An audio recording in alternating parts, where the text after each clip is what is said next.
on travaille d'une façon aussi très particulière, donc tout le monde ne peut pas le comprendre, mais c'est aussi au jury de se dire, bah écoute, oui, c'est vrai que chaque candidat travaille différemment. On se retrouve aujourd'hui pour une nouvelle vidéo. Aujourd'hui, on va traiter d'un sujet, donc ça va être l'alimentation des bêtes. Qu'est-ce qu'on leur donne, pourquoi on leur donne ça. On va parler également du BP, le déroulement du BP jusqu'à l'examen. Il est en train de passer l'examen justement, Robin, donc on va voir comment ça s'est passé parce que il a déjà passé des épreuves et il va nous raconter tout ça et on va tous en parler parce que moi j'attaque l'année prochaine en plus, donc ça va être parfait. Voilà. Donc Maxime et Robin, qu'est-ce que mange une bête? Pourquoi l'éleveur lui donne ce qu'il lui donne? Et quelle influence ça a sur la qualité de la viande? Bah, en fin de compte, c'est simple. Déjà, t'as une multitude d'élevages, donc t'as forcément plein de façons différentes de faire nourrir ta bête. Mais traditionnellement, finalement, on utilise le foin récolté du printemps pour nourrir les bêtes l'hiver et tout ça déjà. Donc, c'est-à-dire qu'il y a déjà un gros travail de l'éleveur avec un très bel entretien de la prairie. Donc, l'alimentation principale du bovin, en tout cas, ça sera l'herbe. Ça, c'est vraiment la base des bases. C'est l'herbe. Ensuite, en fait, au cours de plus l'animal va vieillir, plus il va arriver à son terme, en fin de compte, en termes de maturité. Et en fin de compte, il y a un moment où l'éleveur va déterminer où là, il est bon de l'amener à l'abattoir. Dans à peu près 5-6 mois, on a temps de finition, quoi. Ouais, voilà, c'est ça, un bon développement musculaire qui a été fait. Et il va falloir faire le travail de finition. Donc là, on va apporter beaucoup plus de céréales. On peut enrichir l'alimentation via des betteraves, de la pomme de terre. Ça peut être, en fait, ça dépend vraiment de la région où vous vous situez. L'éleveur, normalement, il voit un peu avec ses collègues. Si son collègue il est éleveur de patates, il va le voir. Il dit, je te débarrasse de tes patates que tu te sers pas, et puis je vais les donner à mes animaux. Pareil, si vous êtes dans le nord avec la betterave, c'est la même chose. Donc c'est vraiment un travail ensemble qui se fait. Et principalement, comment la bête elle arrive à faire du gras, c'est déjà par la richesse de la prairie. Parce que généralement, on a ce qu'on appelle les dactyles. Les dactyles, c'est tout ce qui va être trèfle, qui sont très très riches, du coup, en des herbes très très grasses et qui vont pouvoir faire naturellement en fait du gras sur l'animal. Okay. C'est vraiment ça pour un bovin, en tout cas, l'alimentation. Les céréales, après, on peut compléter. Ouais, c'est que du complément, de toute façon. Ouais, c'est ça. Et généralement, maintenant, ils font des mélanges. Donc, tu sais un peu ce qu'ils ont, toi, dans les mélanges. Tourteau de lin, maïs. Faut préciser tourteau de lin pressé à froid. Ouais. Parce que sinon, ça va perdre, en fin de compte, tous ses intérêts pour l'animal. Okay. Donc, c'est pressé à froid. Donc, le maïs. T'as de la luzerne, généralement. Ouais, la luzerne, merde. Alors, ça fait un peu débat, on va dire, la luzerne. C'est parce qu'en fin de compte, t'as beaucoup d'éleveurs. Ils font leur production de luzerne. Et en fait, quand ils fauchent, t'as toutes les graines de luzerne qui tombent par terre. Donc, il y en a beaucoup, en fin de compte, qui rachètent directement la luzerne. Ils ont les graines, ils ont la plante, ils ont tout. Ouais, voilà. En fin de compte, c'est comme ça qu'ils font. Alors, ils rachètent, c'est pas de leur production, certains. En tout cas, on a un de nos éleveurs, il fait ça. Et il dit que c'est bien plus bénéfique, en fin de compte, pour l'animal parce qu'il a tout, quoi. Il a les graines. À moins s'il a toute la fleur, au moins, comme ça. Ouais, c'est ça. Là, au moins, il a tout. Et en plus de ça, la luzerne, généralement, ça met 2 ans à pousser. Donc, t'es obligé de faire une autre plantation avec, genre 50% blé et 50% luzerne, histoire que ça pousse pendant une année. Donc, c'est plus contraignant, on va dire. L'éleveur, il travaille par rapport à son boucher parce que c'est un objectif. Bah oui, parce que le truc, c'est que c'est son boucher qui va le payer. Donc, forcément, si le boucher, je te dis une bêtise, hein, il dit, non, mais écoute, t'as quelqu'un de très draconien qui arrive et qui fait, écoute, moi, la bête, je te la payerai pas plus de 5 €. L'éleveur, lui, son but, c'est que ça lui revienne, du coup, qu'il puisse rentrer dans ses frais, que ça rentre dans les 5 € au kilo. Et, à contrario, nous, on travaille de cette façon-là. Si on lui dit combien est-ce que t'en veux, combien est-ce que ça te coûte et combien est-ce qu'il te faut pour vivre, quoi. Donc, très honnêtement, nous, on arrive sur des tarifs qui sont autour de, entre 6 et 7 € selon la bête. Donc voilà, on est sur des tarifs à l'éleveur, hein, encore une fois. Oui, il faut rajouter après l'abattage, il faut rajouter tout ça. Ouais, voilà. Donc du coup, là, on est sur un travail qui est normalement plus qualitatif que quelqu'un à 5 €, donc l'alimentation n'est pas la même. Okay. Sur quelque chose à 4-5 €, 4 € ça n'existe plus, mais sur 5 € et quelques, en fin de compte, tu vas être sur soit des animaux qui arrivent en fin de vie, qui sont un peu boiteux, etc., moins bien conformés forcément, et qui aussi sinon ont été nourris en fin de compte au deuxième type d'alimentation qu'on n'a pas évoqué, parce que là on a évoqué que le foin, en fin de compte, le foin pur et le deuxième type d'alimentation. Bah oui, t'as 2 types d'alimentation. Ça, c'est vraiment la traditionnelle, on va dire. Ah, bah, l'enrubanage. Et oui. Et après, sinon, t'as le foin, la même chose, mais enrubané. Donc, Ouais. c'est-à-dire que c'est vraiment pour la conservation, hein, on fait ça finalement. Mais, Ouais, mais ça va apporter une saveur qui va être différente. Parce que je sais que nous, du coup, on le retrouve en préparant la viande, qu'il y a une petite odeur qui vient, Une petite qui est amertume. assez, ouais, c'est désagréable. Enfin, après. et tu sais pourquoi, du coup Bah, du coup, c'est parce qu'en soi, c'est vivant, du coup, l'herbe. Du coup, elle va. Ouais, bah, et puis, Ouais. voilà, s'il y a, c'est que Elle va prendre un goût. t'es dans un plastique. Ouais, C'est ça. avec Je te dis une froid, connerie, chaud mais et. tu t'enroules dans un cellophane comme ça. Hop, Ouais. tu laisses ton bras. Tu le laisses sa journée, surtout des chaleurs comme on a en Bah ce oui, moment. puis avec le plastique, Euh, ça chauffe. Hein. Ici, tu seras sec parce que tu auras l'air pour assécher tout ça. Et ici, tu seras Ça trempé. transpire, ouais, parce que C'est ça fait forcément, sortir ça respire tous les pas. jus. tous Alors les- forcément, de l'eau comme ça, qui est en plus constamment dans l'herbe, bah il y a un moment, ça fermente, ça a un goût acide, et forcément l'animal, lui, quand il va le manger, il va le ressentir. Enfin, il va le ressentir. La viande va le ressentir. Oui, parce que. Et le lait, tout comme le lait, hein, parce que si tu as des laitières, tu leur donnes de l'enrubanage ou même de l'ensilage, parce que de l'ensilage, ça reste quand même de la fermentation. L'animal va le ressentir dans son lait. Tu vas boire son lait. Un animal qui mange de l'enrubanage et un animal qui n'en mange pas, Ouais, il y a tu une verras réelle différence. une réelle différence, vraiment.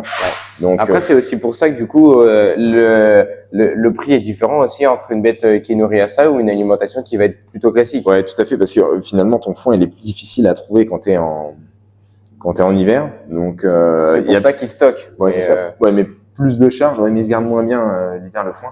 Et c'est vrai qu'il y a plus de frais de la part de l'éleveur, plus d'efforts aussi, Ouais. parce que c'est vraiment une recherche pour lui, pour alimenter l'animal comme il faut. Mais c'est vrai que l'enrubanage et l'ensilage, c'est des solutions qui sont ouais, plus stratégique, on va dire. ouais, voilà. Après, c'est ça. Encore une fois, ça dépend ce qu'on recherche comme C'est ça. produit. Nous, on sait qu'on travaille de cette façon-là pour vraiment avoir le goût de la viande, Ouais, vraiment. pour optimiser à 100%, on va dire l'animal. Et puis de façon, encore une fois, comme ça se faisait avant. Oui, oui, non, mais oui. Puis c'est important aussi de pas lui donner des saveurs qui sont externes quand même à la bête initialement, quoi. Bah, d'acidité, tout ça. Surtout C'est, surtout quand on travaille aussi la maturation. Parce qu'il ouais, faut le dire, ouais. si déjà il y a une petite acidité dans ta viande de base, que tu l'as fait maturer 3-4 semaines, Ouais, avec la variation du pH, tout ça. Et en plus, si on rajoute, l'oxydation du gras, bah, tu vas avoir vraiment une amertume qui sera Ouais. vraiment pas agréable. ça va être désagréable. Ça, c'est clair. C'est un procédé assez complexe, comme vous l'avez dit, directement de l'éleveur au boucher. Mais je pense qu'on s'étendra encore un peu plus sur ce sujet une prochaine fois. On va parler du BP. Donc, Robin, pour le coup, toi, tu as fait ton BP à l'ENS. Tu le Ouais. fais à l'ENS donc depuis 2 ans maintenant. Tu es en pleine période d'examen. Tu as commencé cette semaine finalement. Ouais. Le lundi par à la pratique. C'est ça. Donc, toute la journée, à peu près 5 heures, c'est ça? C'était 5 heures, ouais. 5 heures. Le lendemain par à la vente. Par la vente. Et- Même pas. Dossier de gestion. Dossier de gestion le lendemain. Et, Et après, mercredi. et le mercredi, la vente. Donc, c'était 3 jours, 3 épreuves, principalement pour exposer vraiment ton savoir-faire sur la boucherie, sur ce que tu as accumulé depuis le début de ton apprentissage, hein, depuis Exactement. le CAP. Donc là, les jurys, normalement, ont dû voir à peu près comment tu sais travailler.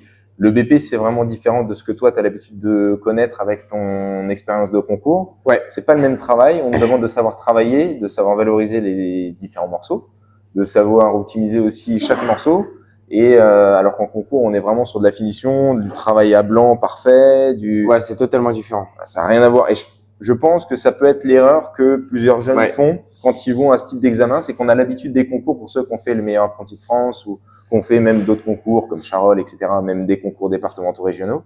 Et pour le coup, il faut sortir un peu de ce contexte-là. Il faut rester sur un contexte qui est beaucoup plus traditionnel et terre à terre avec ce que vous avez l'habitude de faire en entreprise Exactement.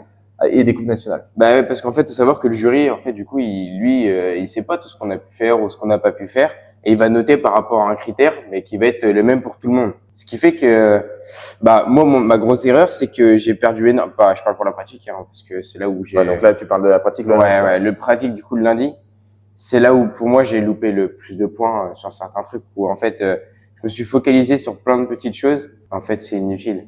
Parce que, alors, ils vont sûrement le voir. Ils l'ont sûrement vu, mais il y a pas de barème là-dessus. Il y a pas de note. Il y a pas d'intérêt. Donc, du coup, le truc, c'est que, bah, comme c'est un travail qui va être un petit peu plus dans la finition, où faut être un petit peu plus précis, bah, du coup, bah, faut de la concentration en plus pour ce point-là. Donc, c'est-à-dire que, du coup, on se concentre sur ça, on est déjà en train d'y penser alors qu'on n'est pas encore sur cette étape. Après, du coup, ça nous prend du temps, énormément de temps. J'ai perdu du temps à faire des trucs. Ouais, et puis, ouais, Et puis, du coup, à la fin, on a perdu du temps, on a fait des choses C'était pas demandé. qui n'étaient pas demandées.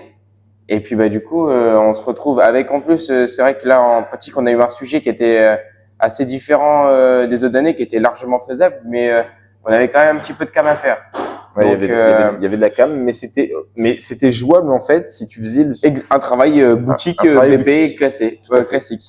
Donc, puis tout le monde nous l'a dit, le sujet était certes complexe, mais Et en boutique, tu dois savoir. mais voilà, une épaule de bœuf, que vous la fassiez parfaitement à blanc ou à blanc simple sur des bêtes, sans coup de couteau.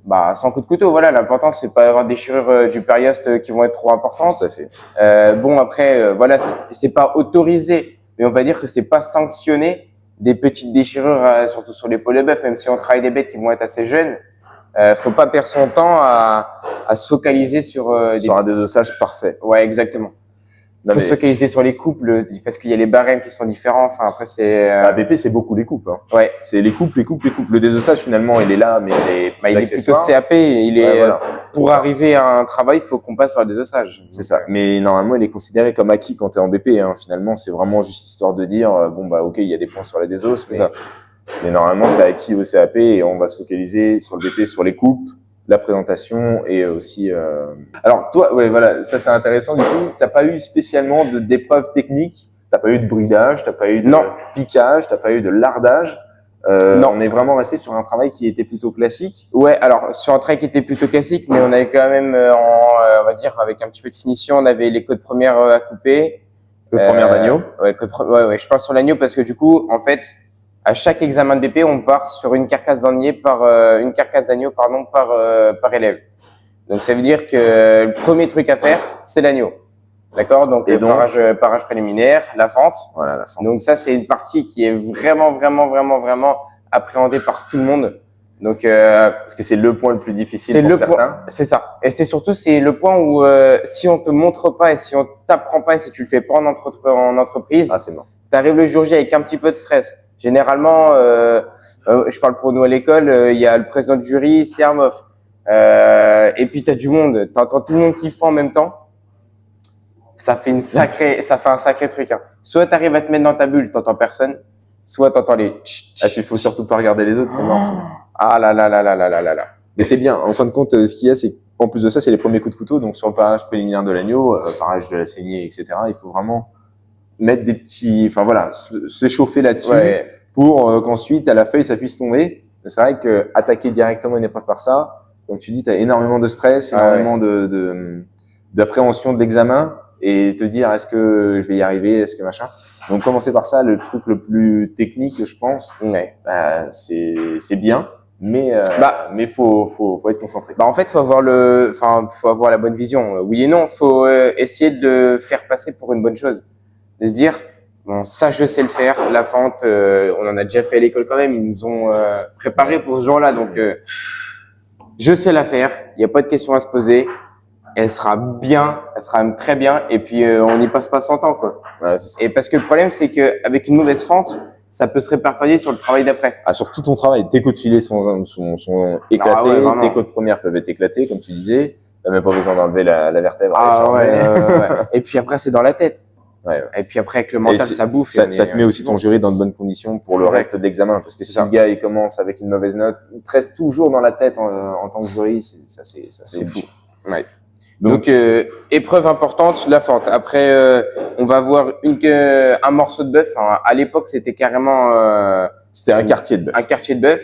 Là maintenant, voilà, ils ont réduit un petit peu, mais ils ont un petit peu plus poussé les coupes et puis un après peu plus de le travail de travail des finitions exact. Ça peut être pour le bœuf, ça peut être collier basse-côte, épaule, BCUH. BCUH. Ouais, il faut faire la coupe. Ouais. Donc parce que sur chaque quartier, morceau de bœuf, il faut faire une coupe. Du coup, comme c'est un Donc l'épaule, le jarret, voilà, BCUH, la coupe de la hanche, et puis après le puis collier les basse-côte, basse-côtes, la coupe de la basse-côte. voilà. Donc pour le bœuf, il y avait ça, et pour le veau, soit une basse ou un pan. Donc là, faut savoir qu'on a eu l'épaule de bœuf, le pan. Faut savoir que du coup, nous dans le bœuf, on a eu l'épaule, la basse dans le veau, et l'agneau, on avait l'épaule d'agneau à faire. Voilà. Donc, on était à fond dans les épaules. Et les côtes d'agneau première. Les côtes d'agneau, et filets. première, découverte et filet. Voilà. Donc, ça reste un travail, très honnêtement, qui est très Ah ouais, agréable. c'était réalisable, Mais je te dis, je pense que tu y allais d'une mauvaise appréhension en me disant, faut que je sois parfait comme comme ce qu'on peut demander. comme ce qu'on t'a aussi beaucoup demandé, mais Ouais. encore une fois, c'est vrai que c'est un examen vraiment, c'est général. un peu comme je dirais c'est un travail de boutique en fait que tu dois faire. Le but de ce BP, c'est savoir si tu es prêt, je pense aussi. Enfin, nous en tout cas, c'est ce qui nous avait été dit à l'époque. C'est savoir. Moi, je me souviens très bien de Mulette qui nous avait dit, bah, écoutez, les gars, c'est simple, le BP, ça sert à une chose, ça sert à savoir si vous savez travailler. Le but, c'est que derrière, on veut avoir des professionnels qui sachent expliquer leur métier, que ce soit techniquement ou en termes de pratique. Donc, le but, c'est vraiment d'avoir de bons professionnels à la fin de cette formation, d'avoir des professionnels aguerris qui peuvent s'installer. Ouais. Ou devenir chef de rayon, ou devenir responsable boutique. Le but, c'est d'avoir vraiment des personnes qui soient cadres dans le milieu de la boucherie, qui puissent faire transmettre surtout tout ce qu'ils ont appris à l'école et tout ça. C'est vraiment de la transmission à la boucherie parce qu'on est de moins en moins. C'est vachement important de pouvoir transmettre à des apprentis ou même d'autres collègues qui sont à soif de connaissances. C'est pour ça aussi qu'on fait ces vidéos. Et finalement, tout ça, en fait, toute l'union de nos connaissances, ça va permettre de faire évoluer le métier. Ouais, tout à fait. Donc c'est vraiment le but du BP, quoi. Et pour en revenir à l'examen, faut savoir que nous, on était dans la classe, on était une vingtaine à faire la pratique dans le même labo. Il faut savoir que sur les 20, on est 4 à avoir terminé. Ouais, voilà, donc c'est chaud.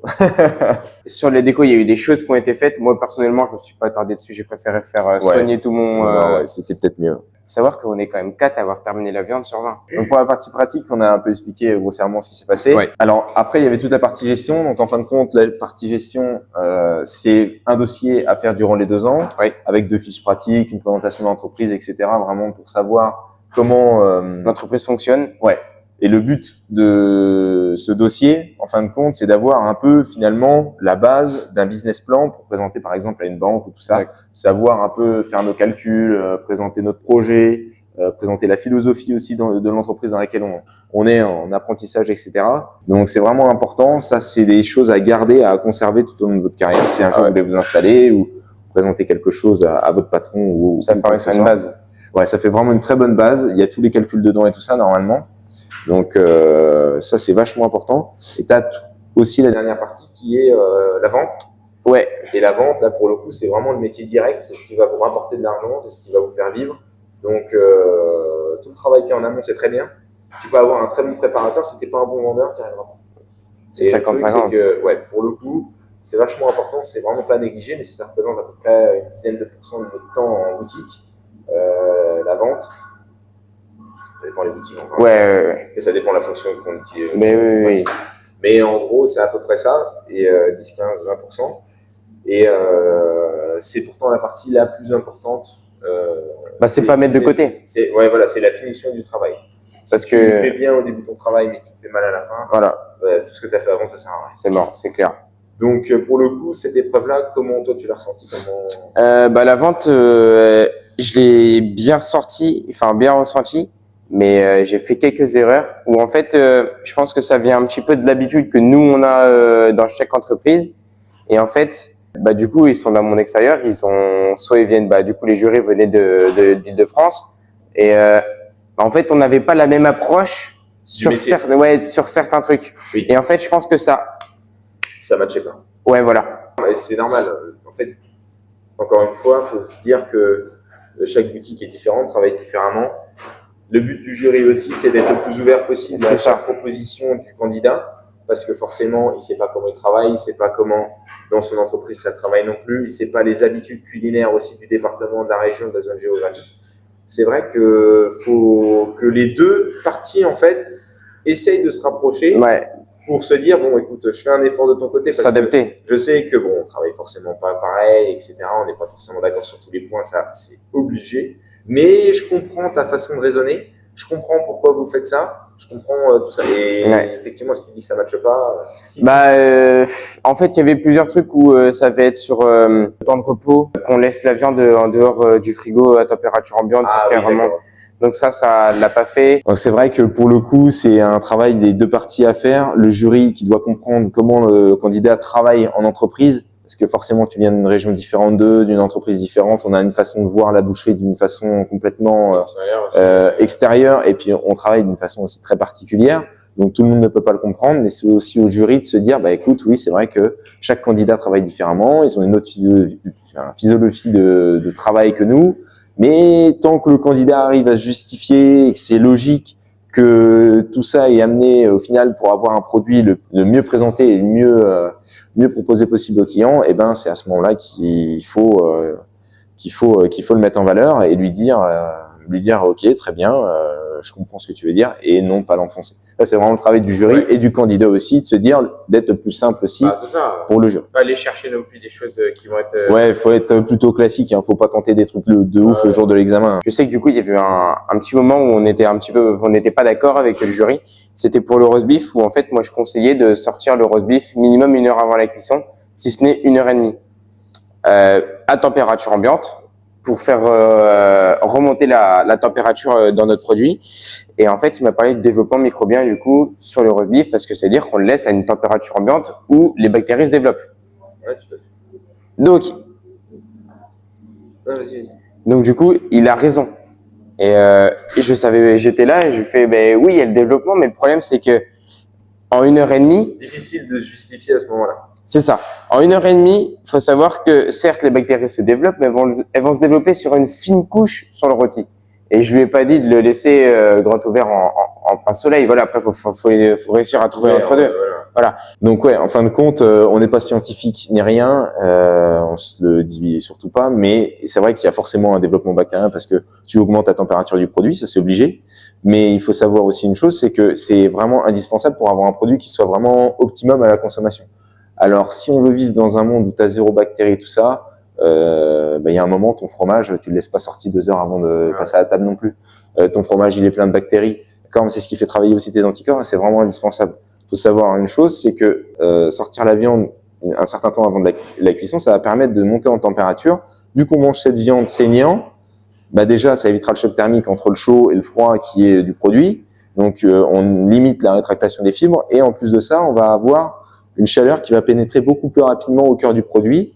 Et vu qu'on mange saignant ou bleu pour certains, pour le coup, ça évitera que ce soit tiède à cœur et on aura vraiment une viande qui sera cuite dans des conditions idéales. C'est ça. Donc voilà pour la partie DP. Bon, du coup là, on a essayé de regrouper un petit peu l'ensemble des trois examens pour ce qui va être pratique, vente et gestion. Donc ça va être un petit peu ce qui va être la suite.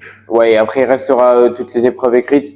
Mais là après c'est différent. On a les moyens, on va avoir toutes les français, histoire. Enfin tout ça c'est pas intéressant pour vous. Bon, du coup, je pense qu'on a essayé de vous résumer grossièrement les 3 parties d'examen du BP pour ce qui va être de ce que pratique, vente et dossier de gestion. On en a pas trop parlé, mais c'est vrai que le dossier de gestion c'est vraiment propre à chaque entreprise. Et donc voilà, ça c'est un petit peu spécial à parler. On a essayé de vous résumer au mieux. Après voilà, et forcément des choses que moi pour l'examen j'ai loupé. Il y a des trucs où voilà, on a un petit peu plus réussi. Mais bon, on attend de voir les notes, d'accord. Là après, faut se concentrer sur l'écrit pour être au top. Et puis Noah du coup qui lui passe le CAP aussi. Donc là on va être sur les starting blocks. Hein. Les deux, c'est cool. Ça permet de se motiver. En espérant que ça vous a plu et que ça a été assez intéressant pour vous et que vous avez appris des choses sur le BP et que ça vous ait donné envie de le faire. C'est aussi l'avantage de cette petite vidéo-là, de le mettre en avant, de le mettre en valeur. Donc, en espérant que ça vous a plu, passez une bonne journée et puis la semaine prochaine. À la semaine prochaine si on s'est réveillé.